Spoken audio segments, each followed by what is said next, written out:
I had been on the hunt for a new laptop for weeks when I stumbled upon a seemingly perfect deal on Facebook Marketplace. The seller claimed to offer a brand new, top-of-the-line laptop at a price that was too good to be true. My excitement grew as I messaged them, and they responded promptly, eager to arrange a meeting. We agreed to meet in a quiet parking lot during the daylight hours for the exchange. When I arrived, I noticed a person waiting by their car, holding a sleek laptop box. The seller introduced themselves as Alex and seemed friendly and approachable. They even offered to show me the laptop's features, turning it on and demonstrating its capabilities. Everything appeared legitimate, and I was convinced that this was the deal of a lifetime. I handed over the cash, and with a sense of triumph, I left the parking lot, eager to start using my new laptop. However, my elation quickly turned to horror when I got home and opened the package. Inside the box was not a laptop, but a stack of old magazines, cleverly placed to mimic the weight and size of the real deal. I had been scammed, and the seller, Alex, had vanished without a trace. My heart sank, and I felt a rush of anger and betrayal. I reported the incident to Facebook, but the chances of tracking down the scammer were slim. The experience left me both financially and emotionally scarred, serving as a harsh reminder that even on seemingly reputable platforms, scammers can prey on unsuspecting buyers. It was a lesson learned the hard way, and it made me far more cautious when making online transactions. My wife and I had recently moved into a charming old house, and were in the process of furnishing it. We decided to explore Facebook Marketplace for unique and affordable furniture pieces. That's when we came across a listing that would forever change our lives. A beautiful antique dresser that seemed like the perfect addition to our bedroom. The seller, Emily, had posted several pictures showcasing the dresser's intricate details and undeniable charm. We exchanged messages and agreed to visit her house to take a closer look at the piece. Upon our arrival, Emily welcomed us warmly and led us to the dresser, which was even more stunning in person. It was love at first sight, and we couldn't believe our luck in finding such a treasure. We paid Emily, thanked her, and carefully loaded the dresser into our truck. The drive home was filled with excitement and anticipation. Little did we know that our joy would soon turn to terror. That night, as we settled into our bedroom, we were awakened by strange noises coming from the direction of the new dresser. Whispers, footsteps, and eerie creaks filled the room, and a cold chill hung in the air. It felt as though the dresser was possessed, and we couldn't rationalize the paranormal activity we were experiencing. Night after night, the disturbances continued, leaving us sleep-deprived and frightened.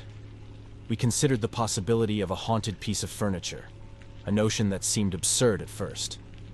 Desperate for answers, we contacted Emily, hoping to learn more about the dresser's history. Her response sent shivers down our spines. She explained that she had inherited the dresser from her grandmother, who had always claimed it was haunted. Emily, unable to bear its eerie presence any longer, had decided to part with it. She warned us that the paranormal occurrences were likely linked to the dresser, and that we should proceed with caution. Terrified, we made the difficult decision to sell the haunted dresser on Facebook Marketplace, hoping that someone else might have the courage to take it off our hands. The memory of those restless nights and the inexplicable paranormal activity still haunts us, serving as a chilling reminder that sometimes the boundaries between the ordinary and the supernatural can blur in the most unexpected ways.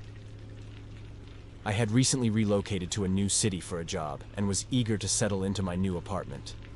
Furnishing my place was a top priority, so I turned to Facebook Marketplace to find affordable and stylish pieces. That's when I came across a listing for a vintage couch that seemed perfect for my living room. The seller, David, had posted several pictures showcasing the couch's unique design and excellent condition. We exchanged messages and agreed to meet at his apartment to complete the transaction. When I arrived at his building, David was friendly and welcoming. He helped me load the couch into my vehicle, and everything seemed to be going smoothly. However, shortly after the transaction, I began noticing strange behavior from David. He started following me on social media and would frequently like and comment on all my posts, often with overly personal and invasive messages. At first, I brushed it off as over-enthusiastic friendliness, but it quickly escalated. David began sending me unsolicited messages, professing his love and admiration for me. His advances became increasingly aggressive, and he would often show up at my workplace uninvited, claiming that he was in the neighborhood and wanted to surprise me. Each encounter left me feeling deeply uncomfortable and violated. Terrified and unsure of how to handle the situation, I reached out to the local authorities and reported David's behavior. The investigation revealed a chilling truth. He had a history of stalking and harassment, with multiple victims who had experienced similar distressing encounters. David was arrested, and a restraining order was issued against him, but the psychological trauma of being stalked by a colleague lingered long after he had been removed from my life. The experience served as a stark reminder that danger can lurk in unexpected places, and the boundaries between professional and personal life can blur in terrifying and life-altering ways. It was a chilly October evening, and I was cozied up on my couch, scrolling through my Facebook feed. As I swiped past cute cat videos and friends' vacation photos, I noticed something strange.